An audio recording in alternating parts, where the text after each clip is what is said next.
Yeah, hello students and welcome back again in our video tutorial. And today in this lecture we are going to start about class A's. In this class we are going to study about birds, that what are birds, what are the general characteristic features of birds. We have completed two classes of tetrapoda, one is amphibia and second is reptile, and there are two more classes which are left behind, one is aves and second is mammalia. Today in this lecture we will be discussing general features of class aves, and then in the next lecture we will be discussing about classification.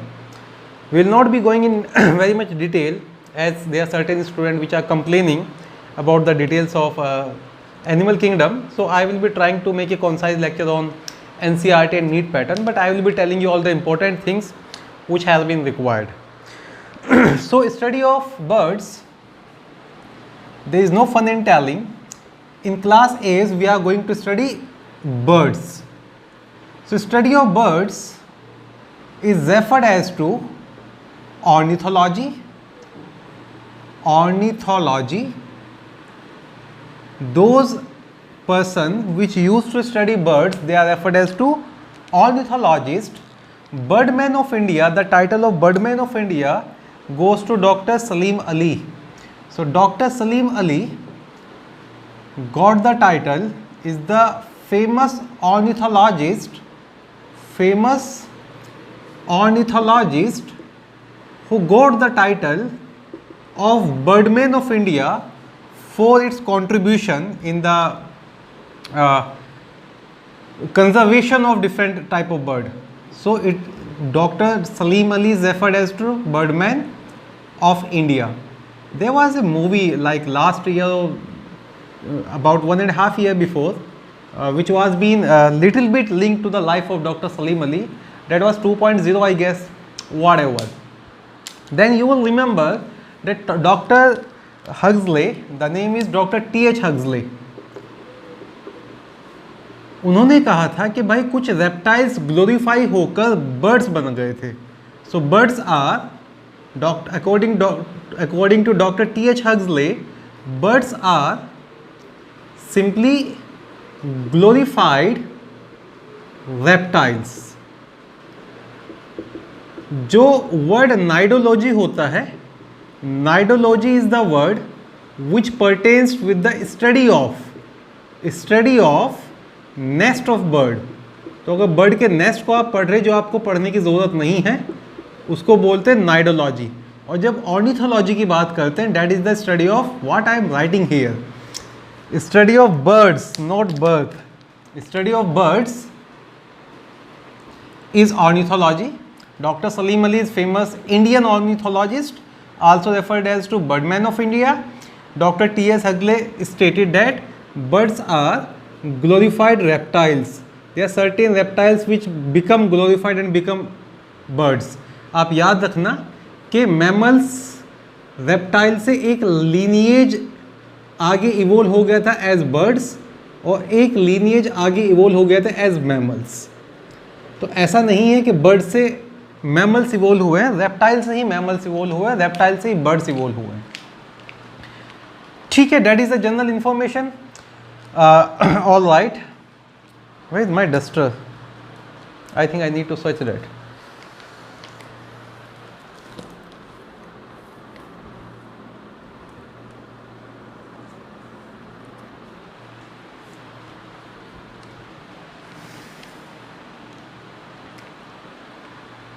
ठीक है, this is the general information. So let me define birds now.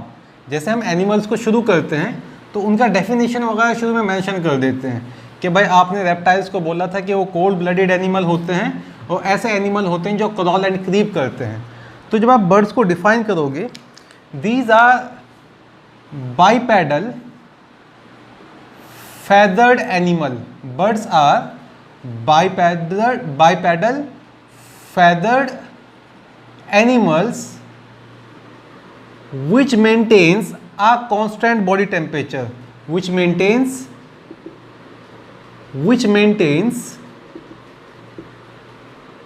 a constant body temperature. और जो constant body temperature maintain करते हैं उनको बोलते हैं warm blooded animal. तो जो सबसे पहले वार्म ब्लडेड एनिमल भी इवोल्व हुए थे वो बर्ड ही थे। सो बाइपेडल का मतलब हुआ 2 फीट होते हैं।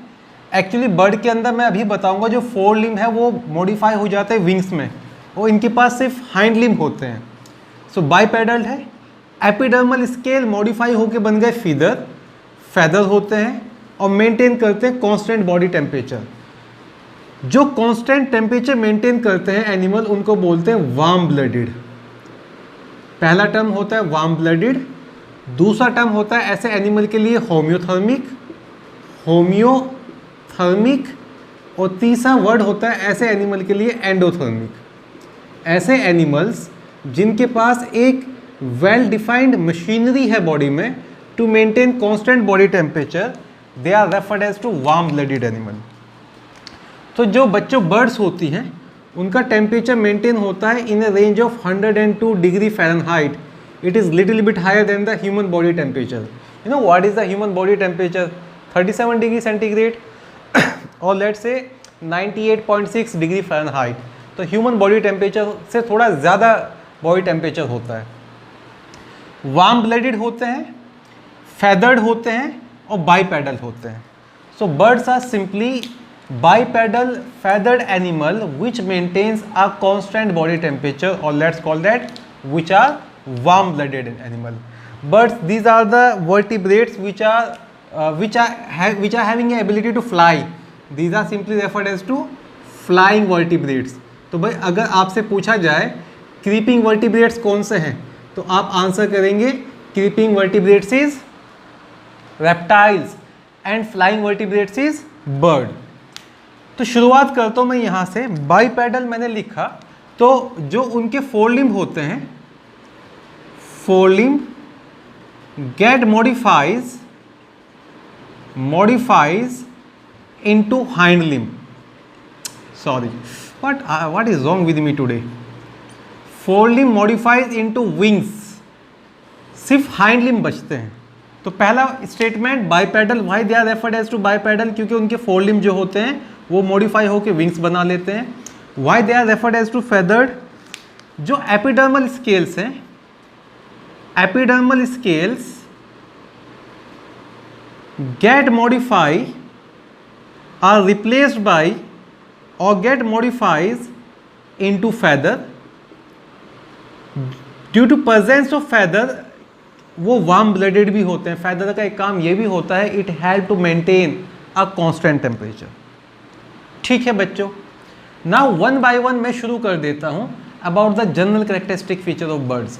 शुरुआत करेंगे उनकी बॉडी शेप से कि उनका बॉडी डिज़ाइन बोट शेप होता है, हेड होता है, फ्लेक्सिबल नेक होती है, देन ट्रंक एंड टेल रहेगा। उसके बाद उनकी स्किन कैसी होती है, 4 लिम्ब, हाइंड लिम्ब, सारे मॉडिफिकेशन मैं आपको बता देता हूँ। तो डेफिनेशन क्लियर हो गया बर्ड्स का बेटा। बर्ड्स बाइपेडल फेदर्ड एनिमल होते हैं जो फर्स्ट वार्म ब्लडेड वर्टिब्रेट है, एक कांस्टेंट बॉडी टेम्परेचर मेंटेन करते हैं और वो कितना होता है 102 डिग्री फ़ारेनहाइट। ठीक है, let us start with the general features now. I hope मैं ना 4 लिम्ब हाइंड लिम्ब एक बार और मेंशन कर दूंगा कि 4 लिम्ब तो विंग्स में होगा, हाइंड लिम्ब के क्या क्या स्पेशलाइजेशन होते हैं, हाइंड लिम्ब्स के क्या क्या स्पेशलाइजेशन होते हैं। तो again I am repeating, I will be trying to keep this lecture very concise. If I start with general features, the first general feature we are going to discuss कि जो bird होता है उसका जो body है, body is spindle shape और boat shaped. Either spindle shape कह सकते हैं उसको, जो काउंटर बैलेंस कर लेता है प्रेशर ऑफ एयर, और बोट शेप्ड। उनके जो बॉडी के डिविजन्स होते हैं, उनके पास एक वेल डेवलप्ड हेड होगा। Body is having head, a highly flexible neck, something very very important, then trunk part of the body and later on tail would be there. Is that clear? Then अगर मैं start करूँ उनकी skin से, उनका जो skin होता है वो ड्राई होता है एंड नॉन ग्लैंडुलर होता है। तो स्किन के ऊपर कोई ग्लैंड्स वगैरह नहीं होती हैं बर्ड्स में, ये याद रख के चलेंगे। I repeat it again. अच्छा, आप साथ साथ नोट्स भी बनाते जाएं तो मैं कुछ देर तक जो टेक्स्ट है उसको ना छोड़ देता हूँ बोर्ड पर ही, ताकि इन द मीन टाइम जब मैं आपको चीज़ें बता रहा हूँ ताकि तब आप उसको नोट करते रहें। तो स्किन बर्ड की ड्राई होती है और नॉन ग्लैंडुलर होती है, ये पहला पॉइंट है। अगर कोई ग्लैंड प्रेजेंट होती है तो बीनीथ द टेल प्रेजेंट होती है, उसको बोलते हैं यूरोपाइजल ग्लैंड, प्रीन ग्लैंड और oil gland. So skin is dry and non glandular. Only gland present is, उसका नाम होता है प्रीन ग्लैंड, क्योंकि वो ऑयल सिक्रिएट कर रही है तो ऑयल ग्लैंड भी कहते हैं। और बीनीथ द टेल होती है तो यूरोपाइजल ग्लैंड भी कहते हैं। Uropygium is the word for tail, uropygial gland. So जो अकेली ग्लैंड प्रेजेंट होती है, these are oil secreting gland, oil producing gland present is uropygial oil gland और uropygial preen oil gland which are present beneath the tail, which are present beneath the tail। इसलिए जो tell का नीचे वाला part होता है उसको बोलते हैं बेटा यूरोपाइजियम, और यूरोपाइजियम से ही वर्ड आया यूरोपाइजल ग्लैंड। तो बॉडी के ऊपर ग्लैंड्स नहीं होती हैं, बॉडी उनका स्किन ड्राई होता है, नॉन ग्लैंडुलर होता है। अकेली जो ग्लैंड है वो प्रीन ग्लैंड या ऑयल ग्लैंड है, और उसका काम होता है फीदर्स वगैरह को मॉइस्ट करके रखना। They are the one which are helpful, which are involved in lubrication of feather. What they do? They lubricates feather। तो जो ज़्यादा फ्लाई वाली, जो ऐसी बर्ड जो ज़्यादा फ्लाई करती है उनके अंदर ऑयल ग्लैंड ज़्यादा डेवलप होती है, तो स्किन ड्राई होता है, नॉन ग्लैंडुलर होता है। जो अकेली ग्लैंड प्रेजेंट होती है, देखो नॉन ग्लैंडुलर में बाबा इसलिए मेंशन कर रहा हूँ क्योंकि एनसीईआरटी में नॉन ग्लैंडुलर ही मेंशन है। ऑयल ग्लैंड के बारे में पढ़ना जरूरी है कि अकेली ग्लैंड जो प्रेजेंट होगी that would be preen gland और ऑयल ग्लैंड। अगला नाम होता है यूरोपाइजल ग्लैंड और बीनीथ द टेल होती है, और ऑयल का काम होता है लुब्रिकेशन ऑफ फीदर। फिर ऐसे एनिमल जिनके पास यूरोपाइजल ग्लैंड नहीं होती है तो वो भी मेंशन कर देता हूँ मैं। इन case of flightless bird like ostrich and even in case of parrot, in case of ostrich and parrot uropygial gland is absent.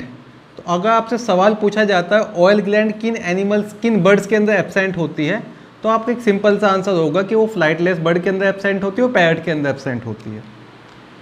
तो body divisions head, neck, trunk and tail. Neck की flexibility भी क्यों होती है मैं आगे explain करूंगा in the skeleton. Skin dry होता है, नॉन ग्लैंडुलर होता है, अकेला जो ग्लैंड है डेट इज प्रीन ग्लैंड और ऑयल ग्लैंड और uropygial gland which is present beneath the tail and that is the one which help in the lubrication of feathers. Oil glands are absent in parrot and ostrich. ठीक है बेटा। Next, फिर उनके external अगर design की बात करें, भाई ये तो बताने में कोई फन नहीं है कि उनका जो एक्सोस्केलेटन है वो फैदर का बना होता है, राइट। और अगर फीचर की बात करें, एज आई टोल्ड यू, उनके जो फोर लिम्स हैं they are modified into wings.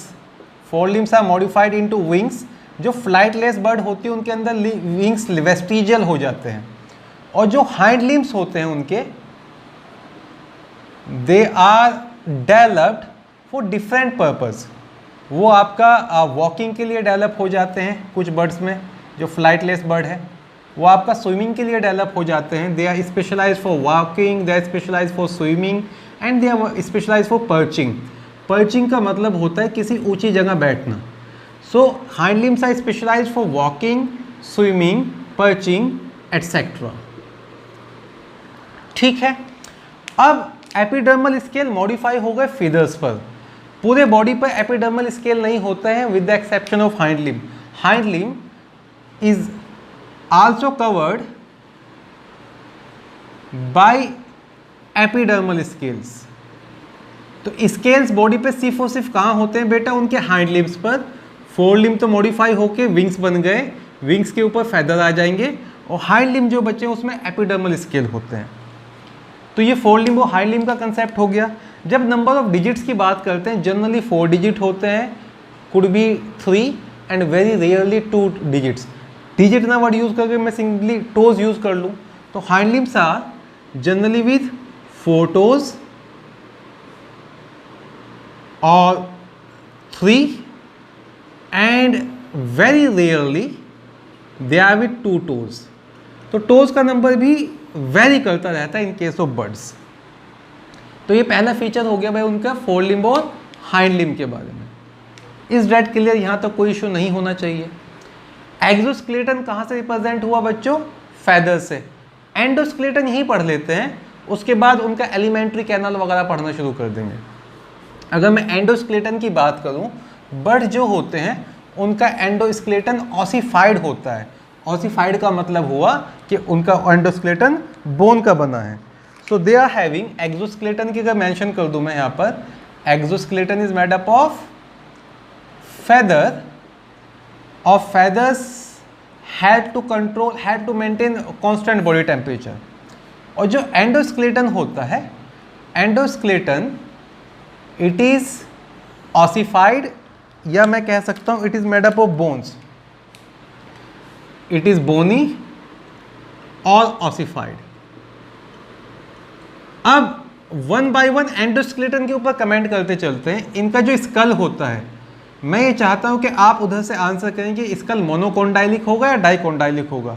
Dicondylic सिर्फ एम्फीबियन और मेमेलिया के पास ही होता है, इनका स्कल होता है बेटा मोनोकोंडाइलिक। ठीक है, फर्स्ट करेक्टर इज कंप्लीट।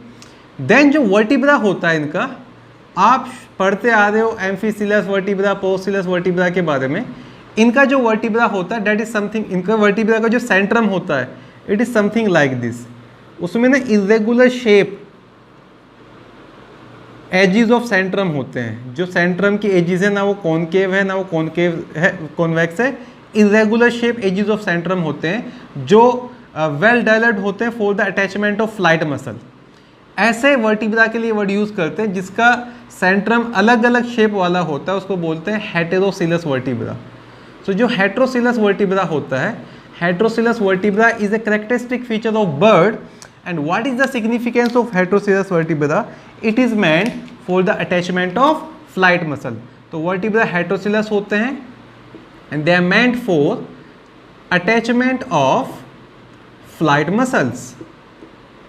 ठीक है बच्चों, alright। फिर आप 9th क्लास से ही पढ़ते आते हो कि जो बर्ड होती है उनकी बोन न्यूमेटिक होती है। What is the meaning of pneumatic bone? एक ऐसा बोन, जब आप बोन का नॉर्मल स्ट्रक्चर पढ़ते हो तो बोन का जब आप नॉर्मल स्ट्रक्चर पढ़ोगे, let's say this is the shaft of bone and these are the edges of bone, जिसको एपिफाइसिस कहते हैं। ये इसको कैंसलेट पार्ट कहते हैं, इसको कॉम्पैक्ट पार्ट कहते हैं। अब बर्ड के केस में ये पार्ट होता है, जो शाफ्ट ऑफ बोन होता है, that is filled by air cavities, that is filled by a hollow air cavities. ऐसी बोन जिनके अंदर होलो एयर कैविटीज होती हैं उनको बोलते हैं pneumatic bone. So pneumatic bone का मतलब हुआ जो लॉन्ग बोन्स होती हैं, लॉन्ग बोन्स आर न्यूमेटिक, और न्यूमेटिक का मतलब हुआ they are with air filled cavity. माने यहां पर कोई बोन मैरो वगैरह नहीं होता है, there is no bone marrow present there. अब जो बोन मैरो होता है वो कहाँ होता है, वो मैं सर्कुलेशन में बताऊंगा। बोन मैरो प्रेजेंट होता है, अगर मैं नंबर ऑफ आरबीसी की बात करूं तो birds are having the richest number of RBC, मगर जो लॉन्ग बोन्स हैं वो जनरली न्यूमेटिक है, और ये भी एक एडेप्टेशन होता है बॉडी वेट को लाइट रखने के लिए ताकि वो फ्लाई वगैरह कर सके। तो बच्चे न्यूमेटिक बोन का कंसेप्ट क्लियर हुआ, vertebrae is clear, monocondylic is clear, bony skeleton is clear and pneumatic bones are clear. ठीक है, कुछ और टर्मिनोलॉजी है in case of birds. Bird के स्केलेटन की अगर मैं बात करूं, जो इनका देखो वर्टिबल कॉलम की जब बात करते हैं, let's say this is the vertebral column. जो नेक वाले पार्ट में होता है वर्टिबल कॉलम, उसको बोलते हैं सर्वाइकल वर्टिब्रा। जो चेस्ट वाले पार्ट में होता है उसको बोलते हैं थोरेसिक वर्टिब्रा। जहाँ चेस्ट खत्म हुआ, एब्डोमेन शुरू हुआ, उसको बोलेंगे लंबर वर्टिब्रा। ये अभी याद रखने की ज़रूरत नहीं है, जब ह्यूमन वर्टिबल कॉलम पढ़ेंगे तो याद कर लेना। फिर there is a sacral vertebra. जो लास्ट वर्टिब्रल टेल होती है उसको बोलते हैं कॉक्सिजियल वर्टिब्रा। ये ह्यूमन के वर्टिब्रल कॉलम के अलग अलग रीजन बताए हैं मैंने। अब इनकी भी टेल के अंदर वर्टिब्रा होंगे। For example this is the body plan of bird, और ये टेल वाले वर्टिब्रा हैं। जो टेल वाले वर्टिब्रा है वो आपस में फ्यूज़ हो जाते हैं। जो टेल वाले वर्टिब्रा है, जो लास्ट के 4 वर्टिब्रा हो गए, टेल के लिए क्या वर्ड यूज़ किया था मैंने, कॉर्डल। लास्ट के 4 वर्टिब्रा फ्यूज़ होके बनाते हैं बेटा पाइजोस्टाइल। सो एक स्टेटमेंट और याद रख लेना, in case of skeleton last four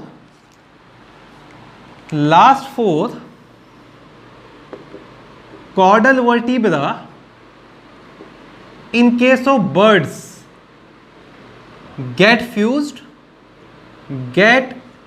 fused together to form पाइजोस्टाइल।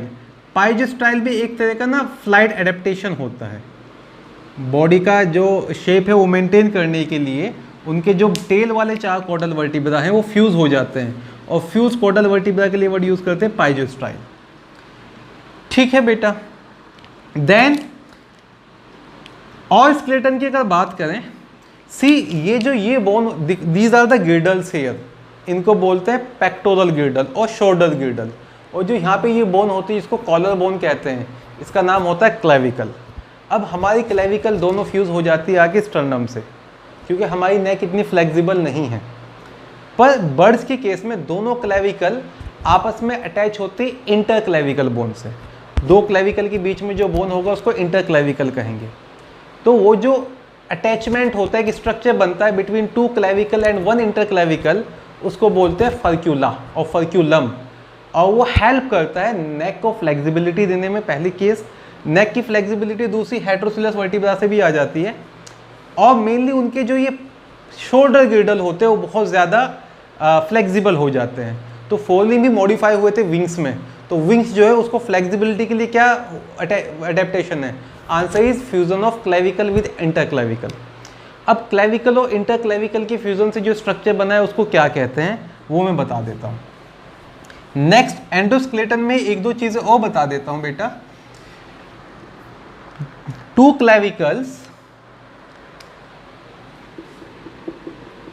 clavicle bone get fused with interclavicle to form, जो स्ट्रक्चर बना है उसका नाम इंपॉर्टेंट है, वो याद रखना है, उसको बोलते हैं फर्क्यूलम और फर्क्यूला। फर्क्यूलम और फर्क्यूला। अब जो फर्क्यूलम और फर्क्यूला होता है उसका शेप कैसा होता है, let's say this is 1 clavicle bone here and this is other clavicle bone here, and these both clavicle bones are attached with this interclavicle bone, तो V shape bone बन जाता है। तो furculum and furcula is V shape bone। अच्छा, इसको एक और नाम दे देते हैं। यू नो एंशियंट टाइम में जो भी क्रिश्चियन वगैरह है वो चर्च में जाके जब प्रेयर्स वगैरह करते थे, they use to hold their hand like this. तो मेनली ये जो दोनों क्लेविकल्स हैं, for example these are 2 clavicle and they are fuse with interclavicle, तो इसको बोलते हैं बेटा विश बोन और merrythought bone. Other name of furcula is wish bone और मैरीथॉड बोन। तो विश बोन और मैरीथॉड बोन और फर्क्यूला क्या होता है, दोनों क्लेविकल आपस में फ्यूज हो जाते हैं इंटरक्लेविकल के साथ, और वो आपस में फ्यूज होके बनाते हैं फर्क्यूला और सिंसेरकम, सॉरी फर्क्यूला और विश बोन। इतना समझ में आया। तो एंडोस्केलेटन बोनियो ऑसिफाइड है, न्यूमेटिक बोन्स होती हैं। लॉन्ग बोन जो है उनके अंदर एयर कैविटीज़ हैं, उनके अंदर बोन मैरो शाफ्ट में तो नहीं होता है। मोनोकोंडाइलिक स्कल है, हेटेरोसिलस वर्टिब्रा है, characteristic of the bird.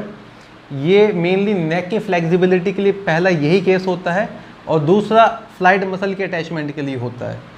Chordal vertebra आपस में फ्यूज हो जाते हैं, पाइजोस्टाइल बनाते हैं। पाइजोस्टाइल भी फ्लाइट एडेप्टेशन एक तरह का।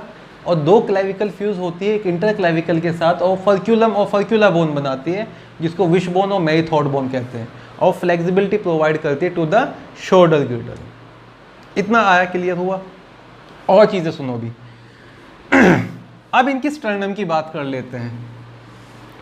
इनका जो स्टर्नम है base of sternum have a swollen structure, और इस swollen structure को बोलते हैं बेटा कील, और जो कील होते हैं they are also meant for example this है स्टर्नम। अब मैं बर्ड तो नहीं बनूंगा, लेट से ये बर्ड है और ये इसका स्टर्नम है। स्टर्नम का जो बेस वाला पार्ट होता है वो थोड़ा स्वेल हो जाता है बच्चों, स्टर्नम का जो बेस वाला पार्ट है वो स्वेल हो जाता है, और स्वेलन पोर्शन को बोलते हैं कील, और keel is meant for the attachment of flight muscle as well. Heterocoelous vertebra के साथ साथ keel is also meant for the attachment of flight muscle. So अगर एग्जैक्टली पूछा जाए कौन सा स्ट्रक्चर बोन्स में मेनली मेंट होता for the attachment of flight muscle, answer must be keel. तो base of sternum has swollen structure which we call keel, and it is meant for attachment, it is meant for attachment of flight muscles। Mainly ये याद रखना कि ये it is meant for the attachment of flight muscles. तो आपने कितने terminology पढ़ ली, मैं कुछ टर्मिनोलॉजी का जिक्र करूंगा। Monocondylic skull is clear, heterocoelous vertebra is clear, pygostyle is clear, pneumatic bones is clear, furcula is clear and keel is clear. जो कील एंड पाइजोस्टाइल होते हैं वो दोनों प्रेजेंट नहीं होते हैं फ्लाइटलेस बर्ड में। तो मैं एक स्टेटमेंट लिखूंगा आगे, एक आगे चल के स्टेटमेंट लिखूंगा that keel and pygostyle both are absent in flightless bird, उन्हें फ्लाइट की ज़रूरत ही नहीं है, ठीक है। नेक्स्ट, फिर कुछ बर्ड होते हैं जिनको बोलते हैं फाउल। फाउल समझते हैं आप? There are certain bird which we call fowl, और फाउल के अंदर 16 vertebra fuses to form synsacrum. तो सिनसेकम क्या होता है? ये स्ट्रक्चर होती है फाउल्स के अंदर जिसमें 16 अलग अलग वर्टिब्रा थोरेसिक, लंबर और सैक्रल रीजन की फ्यूज हो जाते हैं और सिनसेकम बनाते हैं। तो अगर सिनसेकम कहीं स्ट्रक्चर पूछा गया तो फाउल के वर्टिब्रल कॉलम में याद रख लेना। Keel is clear, pneumatic bones is clear and furcula is clear. ये हो गया बेटा इनके एंडोस्केलेटन के बारे में। तो एक्सोस्केलेटन बना होता है फेदर का और एंडोस्केलेटन बना होता है इनका, ये एडेप्टेशन होता है एंडोस्केलेटन में। अभी बोन्स के बारे में थोड़ा और डिस्कशन करेंगे जब मैं सर्कुलेटरी सिस्टम पढ़ाऊंगा। अभी तो अगर आपसे पूछे न्यूमेटिक बोन होने का क्या रीज़न है, ताकि बॉडी का वेट कम रह सके और वो फ्लाई कर सके। तो pneumatic bone is adaptation of flight bird, right. Next, I hope ये सब नोट कर ही लिया होगा आपने, और नहीं किया अब तो मैंने ये रब कर ही दिया है। अब बच्चों इनके ना 1 बाय 1 सिस्टम डिस्कस कर लेते हैं। इनका से डिस्कस करते हैं डाइजेस्टिव सिस्टम, रेस्पिरेटरी सिस्टम तो बहुत ही इंपॉर्टेंट है, और then circulatory system. 3 major system है, उसके बाद एक्सक्रीटरी, नर्वस सिस्टम और रिप्रोडक्टिव सिस्टम। तो अगर सिस्टम्स की बात करें, let me start with digestive system of bird. तो अगर मैं डाइजेस्टिव सिस्टम को के ऊपर कमेंट करता हूँ, if I comment here on digestive system, तो इनका जो डाइजेस्टिव सिस्टम होता है वो कंप्लीट होता है, और इनकी जो एलिमेंट्री कैनाल है उनके अंदर एडिशनल चैम्बर होते हैं। Elementary canal is with additional chambers, और एडिशनल चैम्बर के 2 के तो नाम याद रख लेना, one is crop and second is gizzard. Crop and gizzard. अब ये होते क्या है मैं बता देता हूँ आपको। फॉर एग्जाम्पल, ये इनका ईसोफेगस है बेटा। ईसोफेगस ही एक्सटेंड होके, ईसोफेगस के एक्सटेंड होके एक डायलेटेड स्ट्रक्चर बनता है जिसको बोलते हैं क्रॉप। तो crop is formed by the dilation, by the extension of oesophagus, and that is meant for storage of food, meant for quick ingestion and storage of food. Quick ingestion and storage of food, ठीक है बेटा। तो पहला तो जो additional chamber है crop, वो किसके मॉडिफिकेशन या डायलेशन से बना है? Answer is oesophagus. ये ऊपर वाला स्ट्रक्चर क्या है यहाँ पर? ईसोफेगस है, ठीक है बेटा। देन क्रॉप के बाद एक एक्सटेंडेड एरिया और आता है जिसको बोलते हैं proventriculus. After crop there is another area which we call proventriculus, और प्रोवेंट्रिकुलस के बाद आता है बेटा इसमें एक डायलेटेड पार्ट जिसके अंदर कुछ टीथ लाइक स्ट्रक्चर होते हैं, उसको बोलते हैं गिजर्ड, उसको बोलेंगे for example here is this, here is gizzard.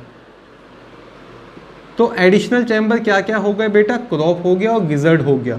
और गिजर्ड का काम होता है मेस्टिकेशन ऑफ फूड, जो भी अनमेस्टिकेटेड फूड इसने खाया है उस फूड को मेस्टिकेट करता है। मेस्टिकेट का मतलब छोटे छोटे टुकड़ों में तोड़ देता है और उसकी चर्निंग भी होती है, तो it is meant for mastication. Mastication का मतलब हुआ breaking of large food particle into smaller food particle.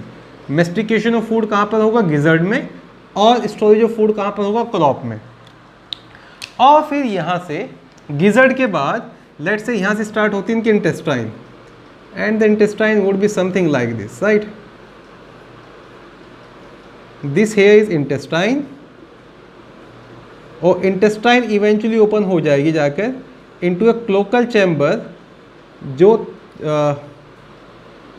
3 lobed structure होती है, इनटू ए कॉमन चैम्बर, जिसके लिए वर्ड यूज़ करते हैं क्लोका। मैं अभी कमेंट करूँगा क्या है ये। लेट्स से यहाँ पर है इनका so called liver, this here is so called liver, this here is pancreas, and these are the ducts, there are 2 bile duct which has been coming from liver to pancreas. ये याद नहीं रखनी है चीज़ें, आपको याद रखना है ये स्टेटमेंट कि alimentary canal is with additional chamber, crop and gizzard. तो क्रॉप क्या होता है, it is the dilated part of oesophagus which is meant for quick ingestion and storage of food. फिर आता है प्रोवेंट्रिकुलस, उसके बाद गिजर्ड आ जाएगा which is meant for mastication of food. Here it is intestine, no fun in telling, ना बनाओ तो चल जाएगा। This here is pancreas, that is cloaca, this is liver here. और मैं मेंशन करना चाहूँगा कि जो आपके पास ग्रेमिनिवोरस बर्ड होती है, जो सीड ईटर होती है लाइक पिजन, उनके पास गॉल ब्लेडर नहीं होता है। So gall bladder is absent in seed eaters. जो सीड ईटर्स है उनके पास गॉल ब्लेडर नहीं होता है, फॉर एग्जाम्पल पिजन। ठीक है, पिजन इज PIGEON, राइट। अच्छा, पिजन से एक चीज़ और याद आई, पिजन के केस में जो क्रॉप होता है उसके अंदर कुछ ग्लैंड डेवलप हो जाते हैं। पिजन के केस में जो मेल और फीमेल दोनों पिजन हैं उनका क्रॉप ग्लैंडुलर होता है। सारी बर्ड्स में नहीं, पिजन का केस याद रख लेना। और ये जो क्रॉप है ये एक वाइट कलर का फ्लूइड बनाता है जो पिजन अपने बेबी को नरिश करने में हेल्प करता है, जिससे पिजन अपने बेबी को नरिश करता है। उसके लिए वर्ड यूज़ करते हैं पिजन मिल्क। ऐसा नहीं पिजन मिल्क प्रोड्यूस करता है, कल पिजन से मत बोलना एक कप चाय के लिए मिल्क दे दो। मेनली पिजन का जो क्रॉप होता है वो एक वाइट नरिशमेंट वाला फ्लूइड बनाता है जिसको बोलते हैं पिजन मिल्क। तो सवाल पूछ लिया जाता है पिजन मिल्क कौन सी स्ट्रक्चर बनाती है, मेमरी ग्लैंड। मेमरी ग्लैंड तो है ही नहीं इनके पास, आंसर वुड बी क्रॉप। तो अगला statement, that crop of pigeon, crop of male and female pigeon, male and female pigeon, male and female pigeon produce a white color fluid which is meant for nourishment of young one, जिसको बोलते हैं pigeon milk. तो बच्चों इनका elementary canal, इनका digestive system complete होता है and it terminates on a cloaca.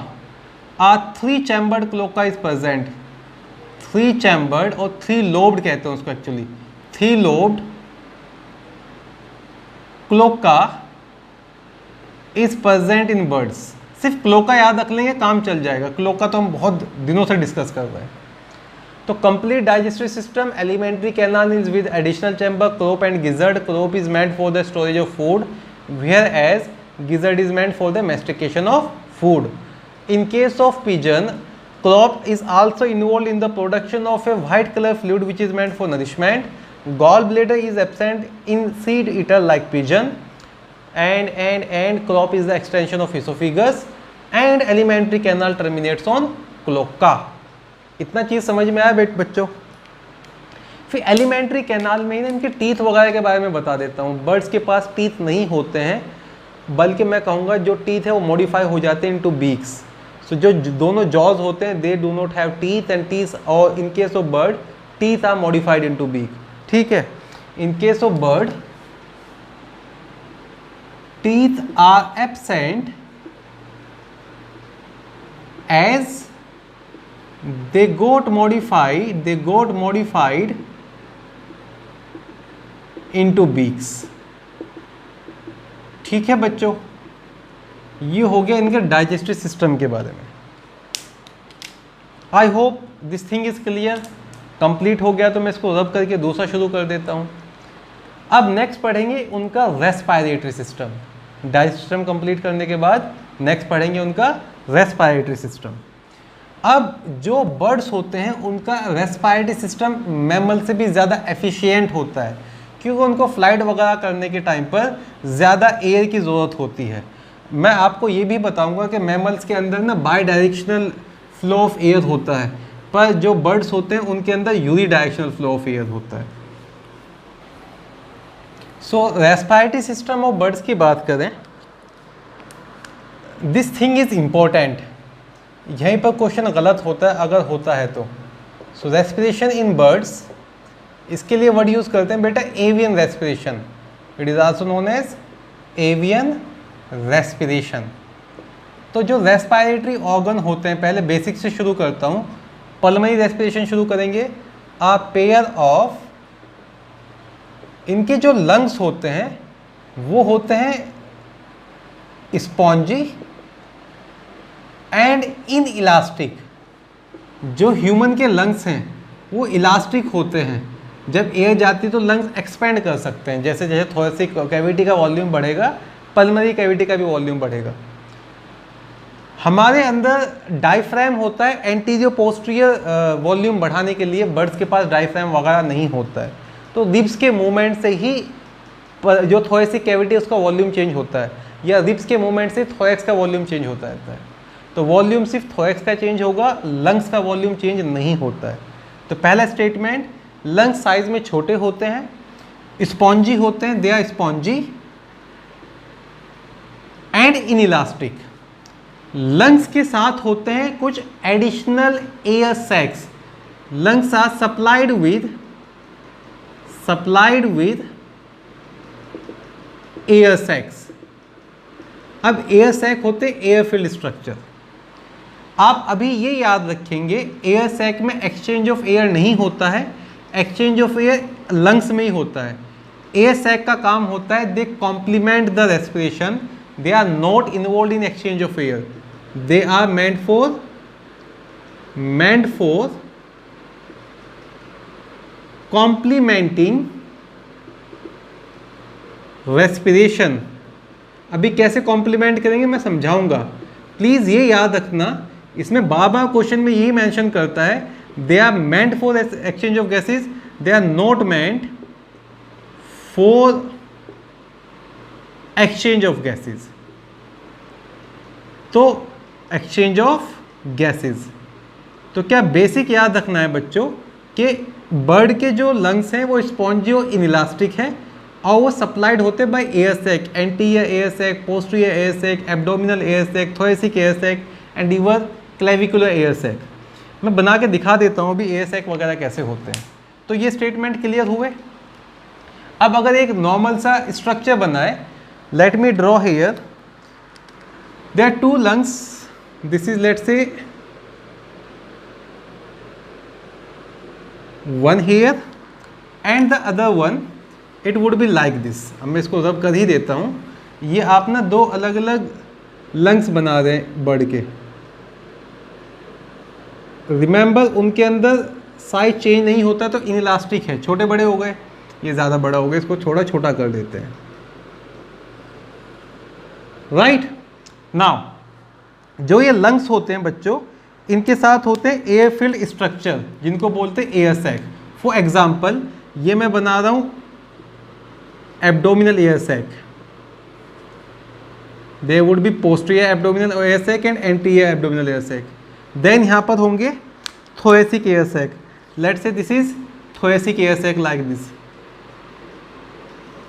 तो एयर फील्ड स्ट्रक्चर होते हैं जिनके अंदर एयर फिल होती है, वो एयर सप्लाई होती रहती है for respiration.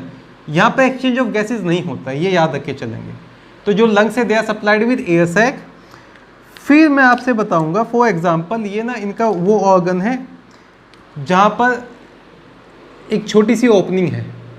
Organ with A opening, opening का नाम है ग्लॉटिस. तो ये ऑर्गन कौन सा हो गया? लैरिंग्स.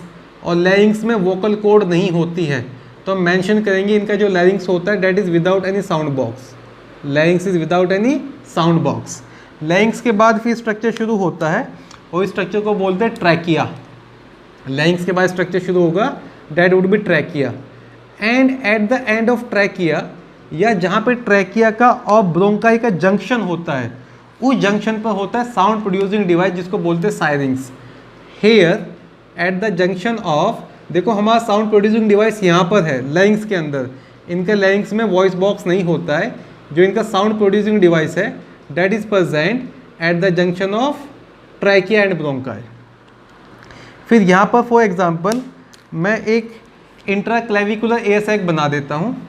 Let's say this for example is interclavicular air sac. और यहाँ पर शुरू होंगी इनकी bronchi. Let's say this is bronchi which arise like this and they goes to lungs. तो दो चीज़ क्लियर कर दी बच्चों यहाँ पर मैंने. पहला कि इनका लैरिंग्स में साउंड बॉक्स नहीं होता है, और जो साउंड बॉक्स है वो कहाँ प्रेजेंट होता है? At the junction of trachea and bronchi. And name of sound box is syrinx. तो जितनी भी आवाज़ निकलती है वो सायरिंग से निकलती है. ये हम आगे पढ़ते चले जाएंगे. पहले मैं रेस्पिरेशन वाला पार्ट ही क्लियर कर देता हूँ. तो what I told you, a pair of lungs, these are spongy inelastic and they are supplied with air sac. अभी मैं इंटरक्लेविकुलर एयर सैक वगैरह नहीं बनाऊँ ताकि चीज़ें कम थोड़ी ईजी रहें. अब इनके अंदर ब्रीदिंग कैसे होता है ये बताता हूँ. इनके अंदर होता है, देखो for example in case of bird there is unidirectional flow of air. Unidirectional flow of air. So unidirectional flow of air, आप अभी फॉर द मीन टाइम ये याद रख लो. मैं ये ना फिर कभी जब क्लासरूम प्रोग्राम होगा तो तब डिफाइन कर दूंगा. एनिमल किंगडम में ये कुछ लॉजिक भी नहीं लगाएगा. जो एक्सचेंज ऑफ एयर होता है, exchange of air occur at parabronchi level. ठीक है. What I am telling you, avian respiration ज़्यादा एफिशिएंट होता है. उसके जो लंग्स हैं वो आपके इलास्टिक है, स्पॉन्जी है, एयर सैक होते हैं जो कॉम्प्लीमेंट करते हैं या सप्लीमेंट करते हैं रेस्पिरेशन को. They supplement respiration but they are not involve in exchange of gases. Unidirectional flow of air होता है एंड एयर एक्सचेंज जो है वो पैराब्रोंकाई लेवल पर होता है. ठीक है बेटा. जो लैरिंग्स होता है इनका that is without sound box. और जो साउंड प्रोड्यूसिंग डिवाइस है, जो साउंड प्रोड्यूसिंग डिवाइस है उसको कहते हैं सैरिंग्स. और syrinx is present at the junction of trachea and bronchi. तो रेस्पिरेशन के में इतना याद रख लें आप कि भाई जो एवियन रेस्पिरेशन होता है वो ज़्यादा एफिशिएंट होता है. एफिशिएंट भी इसलिए कि जब वो फ्लाई वगैरह कर दें तो उनको ऑक्सीजनेटेड ब्लड चाहिए होता है. देखो आगे चल के मैं आपको पढ़ाऊँगा कि क्यों bidirectional flow of air humans में होता है और what is the meaning, exact meaning of unidirectional. अगर अभी एक्सप्लेन करना शुरू कर दे it would be taking another half an hour, इसलिए मैं उसे स्किप करके चल रहा हूँ. तो रेस्पिरेटरी सिस्टम में ये इतना ही इम्पोर्टेंट है, इतना ही काफ़ी है. नेक्स्ट पढ़ लेते हैं बच्चे इनका circulatory system. As we are just learning the general features, तो let me make a concise description here only, otherwise later on you will be having a lot of शिकायत को क्या कहते हैं, कंप्लेन्स. एनीवेज, सर्कुलेटरी सिस्टम जब circulatory system की बात करते हैं बेटा, तो जो आपके बर्ड्स हैं उनके पास 4 चैम्बर्ड हार्ट होता है, डबल सर्कुलेशन होता है। आप ये भी याद रखेंगे, ह्यूमन का जो लेफ्ट साइड ऑफ हार्ट है वो डील करता है ऑक्सीजनेटेड ब्लड के साथ, और जो राइट साइड ऑफ हार्ट है वो डील करता है डीऑक्सीजनेटेड ब्लड के साथ। Right atrium, right ventricle, left atrium, left ventricle. Human की केस में आपने पढ़ा था इधर सारा का सारा ऑक्सीजनेटेड और इधर का सारा डीऑक्सीजनेटेड। बर्ड्स में एकदम उल्टा होता है, बर्ड्स में जो राइट साइड है डेट इज़ फॉर ऑक्सीजनेटेड और जो लेफ्ट साइड है वो डीऑक्सीजनेटेड के लिए है।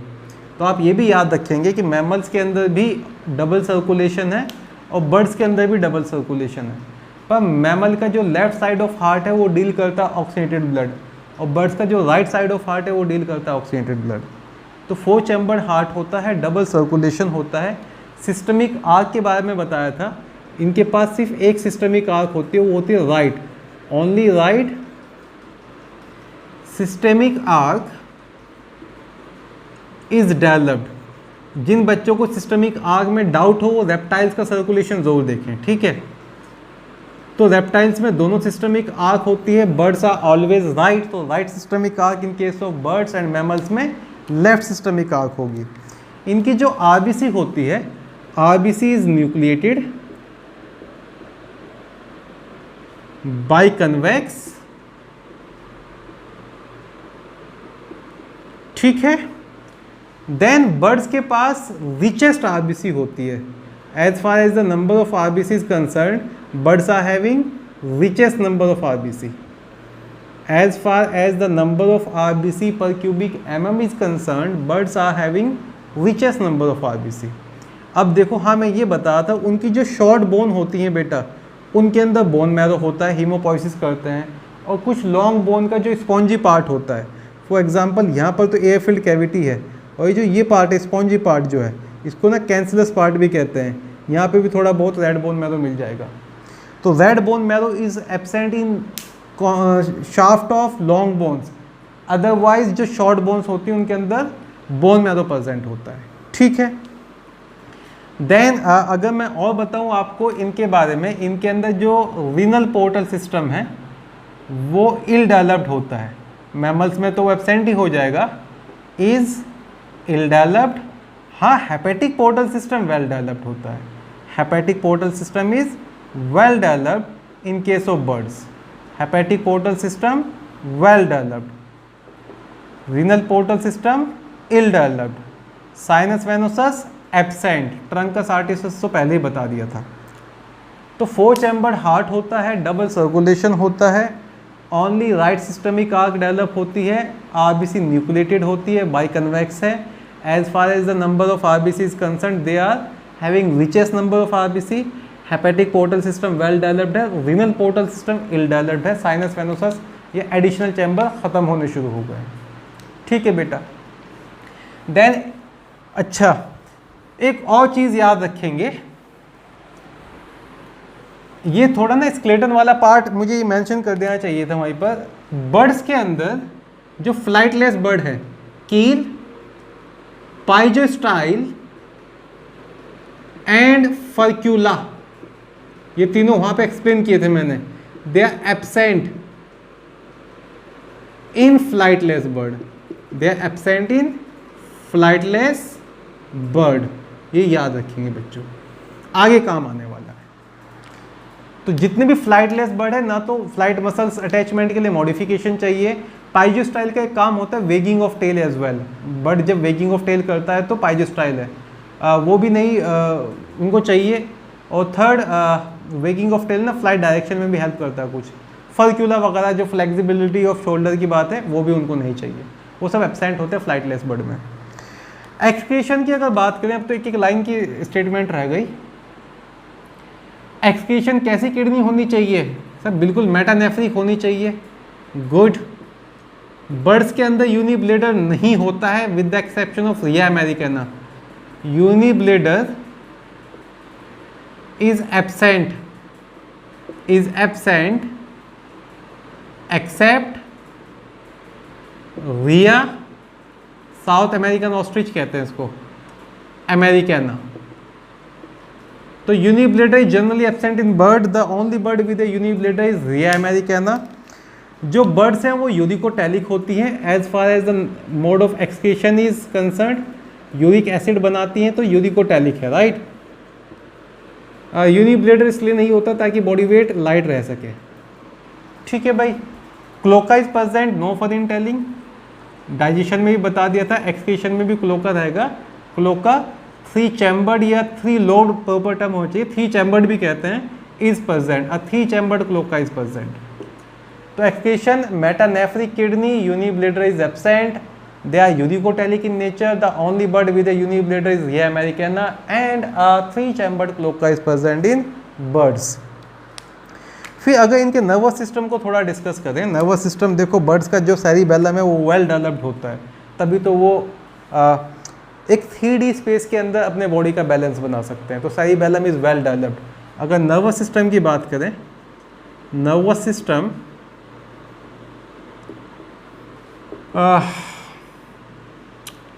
12 pair of cranial nerve, 12 pair of cranial nerves first.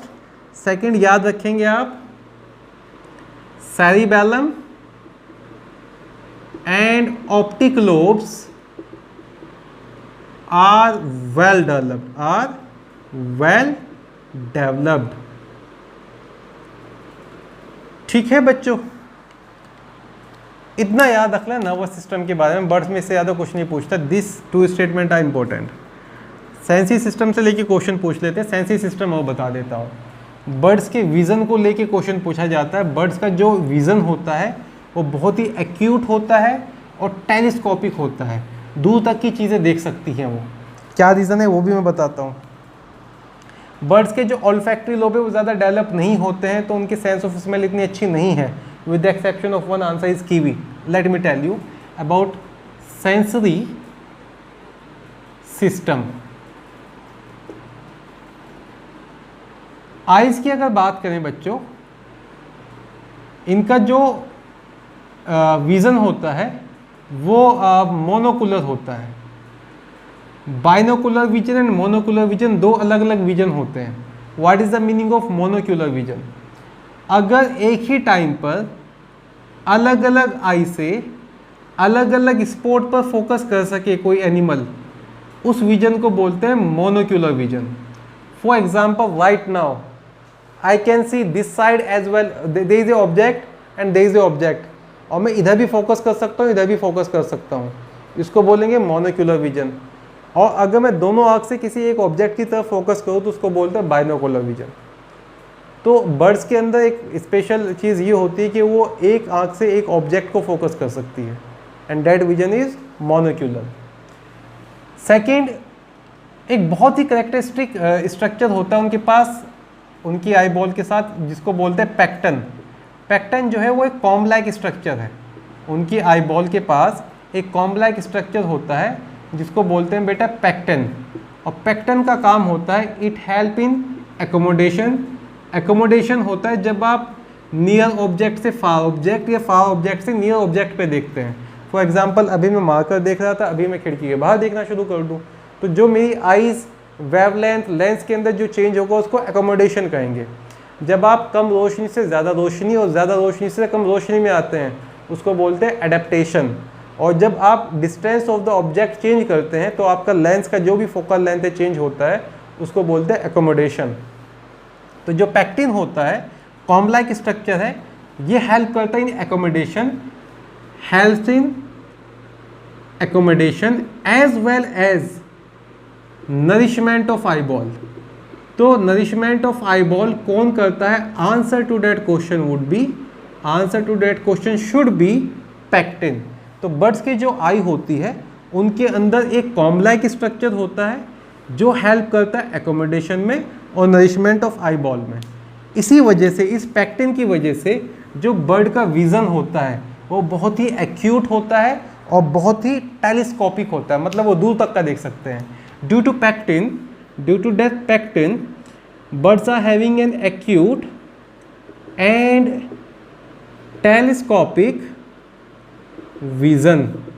Due to pectin, birds are having acute and telescopic vision.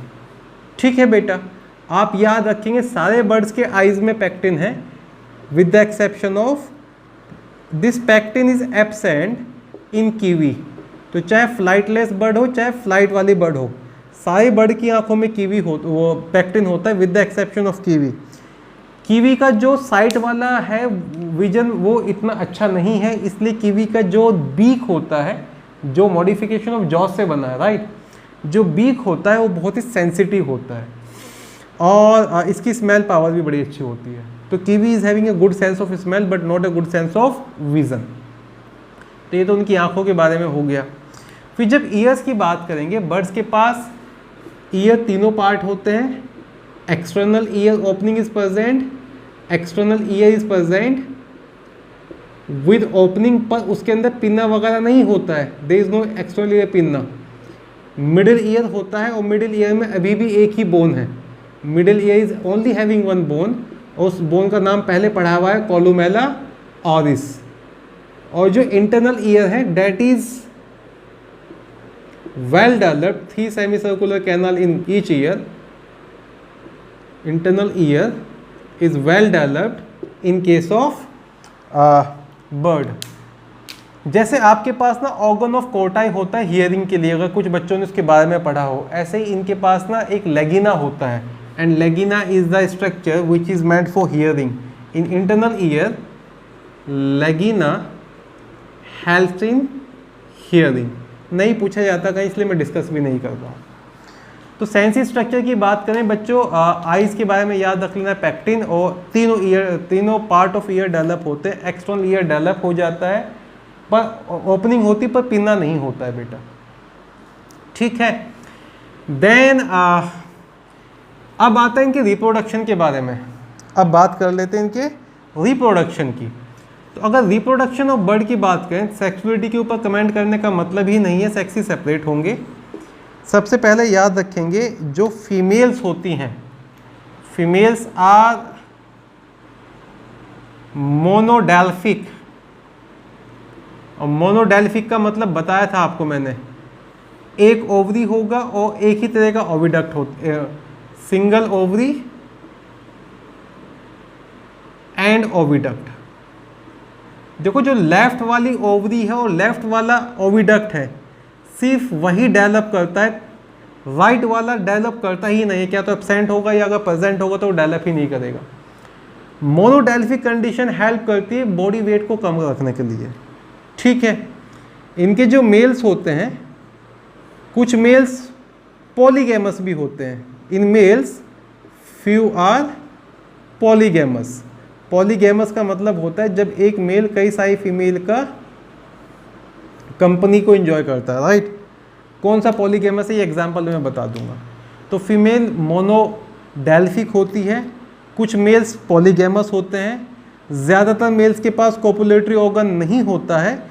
जो आपके पास फ्लाइटलेस बर्ड है उनके पास कोपुलेटरी ऑर्गन होता है। तो जहाँ पर हम कोपुलेटरी ऑर्गन की बात करेंगे वहाँ पर मैं मेंशन कर दूंगा, generally males do not have copulatory organ. ठीक है, इनके अंदर जो फर्टिलाइजेशन होगा, fertilization is internal fertilization, no fun in telling, direct development, parental care show करते हैं, नेस्ट बनाते हैं।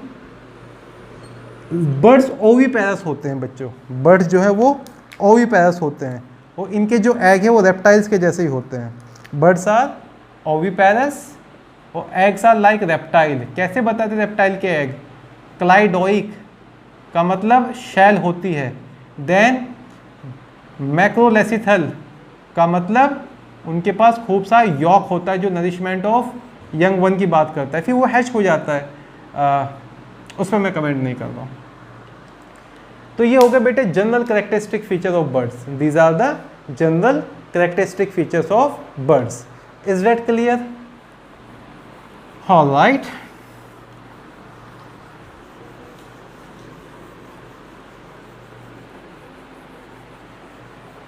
तो इन द एंड कुछ मैं एग्जाम्पल दे देता हूँ आपको फ्लाइटलेस बर्ड के और कुछ एग्जाम्पल दे देता हूँ फ्लाइंग बर्ड के, और उनको डिस्कस करेंगे अगले लेक्चर में। ठीक है, तो एग्जाम्पल्स ऑफ फ्लाइटलेस बर्ड, इस कॉलम में लिख लेते 2-4 फ्लाइटलेस बर्ड के बारे में। वैसे तो इनको हम आगे डिस्कस कर लेंगे।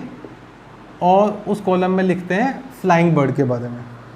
तो अगर फ्लाइटलेस बर्ड की बात करूँ, सबसे पहले दिमाग में आता है ऑस्ट्रिच के बारे में। Ostrich is struthio is a flightless bird. फिर दूसरा आप याद रख सकते हैं kiwi. Then penguin is flightless bird. Then cassowary is flightless bird. Cassowary is flightless bird. अच्छा, इनके साइंटिफिक नेम भी मैं मेंशन करता चला जाता हूँ। जो कीवी होती है वो होता है आपका एप्टेरिक्स। जो एप्टेरिक्स है that is the scientific name for kiwi. जो पेंगुइन होता है उसका साइंटिफिक नेम होता है बेटा एप्टेनोडाइट्स। एप्टेनोडाइट्स।